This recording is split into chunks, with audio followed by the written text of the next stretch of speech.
بسم اللہ الرحمن الرحیم۔ السلام علیکم ڈیئر ریڈرز، کیسے ہیں آپ سب؟ آج میں لے کے آئی ہوں آپ کے لیے نیا ناول، جس کی ڈیلی 2 ایپیسوڈز آیا کریں گی۔ تماشائے عشق بائی فاطمہ احمد۔ یہ بہت ہی انٹرسٹنگ ناول ہے اور آپ لوگوں کو بہت پسند آئے گا۔ بس آپ لوگوں نے اچھا رسپانس دینا ہے اس ناول پہ۔ امید کرتی ہوں آپ ویڈیو کو لائک بھی کریں گے، چینل کو سبسکرائب بھی کریں گے اور اچھے اچھے کمنٹس بھی کریں گے۔ آفندی ہاؤس میں روز کی طرح آج بھی سب لوگ ناشتے کی ٹیبل پر موجود تھے۔ سائرہ بیگم جو اس گھر کی بڑی تھی، ان کے ساتھ دائیں جانب ان کے بڑے بیٹے احسن بیٹھے تھے، جن کا صرف ایک ہی بیٹا تھا اور وہ تھا شاہویر۔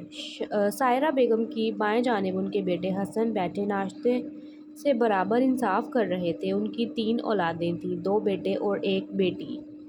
بڑا بیٹا ساحر، پھر ماہر اور سب سے چھوٹی دعا تھی۔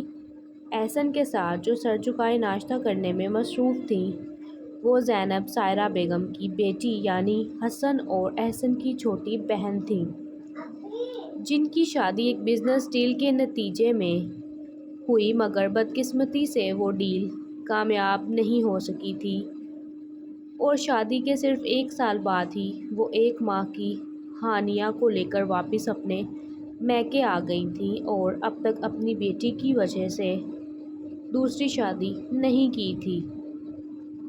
ان کے ساتھ بیٹھی ان کی بیٹی ہانیہ اور ہانیہ کے ساتھ دوسروں کا حصہ بھی کھا جانے والا ماہر تھا۔ ان دونوں کی آپس میں بہت بنتی تھی جب بھی ساتھ بیٹھتے تھے۔ ہانیہ کے ساتھ دعا، جو اس گھر میں سب سے چھوٹی تھی اور سب سے اپنے لاڈ اٹھواتی تھی، جو کہ ناشتے میں بنی چیزوں کو صرف دیکھ کر ہی گزارا کیا کرتی تھی، اور دعا کے ساتھ شاہویر، جسے اور کہیں بیٹھنے کی اجازت نہیں تھی کیونکہ دعا اسے اپنے علاوہ کسی اور کے ساتھ بیٹھنے ہی نہیں دیتی تھی۔ اور احسن کے ساتھ ساحر موجود اپنا ناشتہ کرنے میں مصروف تھا۔